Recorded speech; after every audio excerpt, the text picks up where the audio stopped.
Meet Ponce de Leon, the Spanish explorer who was the first European to discover Florida.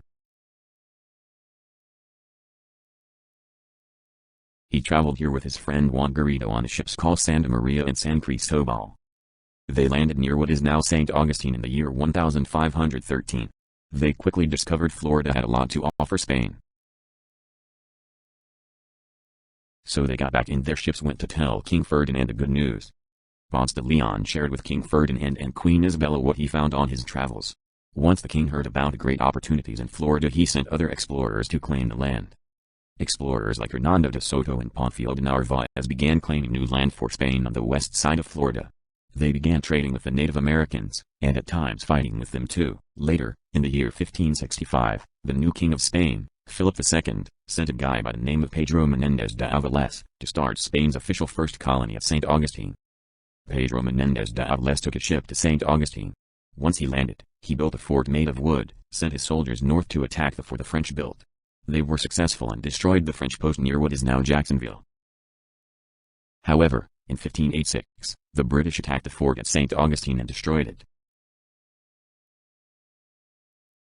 The British left after destroying the fort, and it was eventually rebuilt by the Spanish colonists using wood like before. But in 1668 the fort was again destroyed, this time by pirates. Arg. After the pirates left, they rebuilt the fort one more time.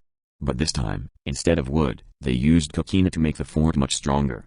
The fort was named Castillo de San Marcos and still exists today. It was such a good fort that when the British attacked it again in 1702, the fort protected the people from the British for 52 days and saved the colony.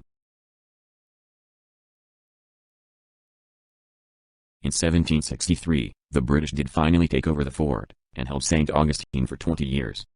But St. Augustine was reclaimed by the Spanish again in 1783.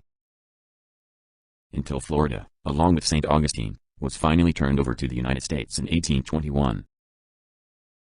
Today, St. Augustine is home to about 15,000 people and remains the oldest active settlement in America at 457 years old. St. Augustine is a popular historical site in Florida and top spring break destination. If you enjoyed this video, then you are probably as goofy as I am. But I hope you learned something, and I am sure I will get a good grade. Thanks for watching this episode on St. Augustine, brought to you by Really Bad Videos Productions.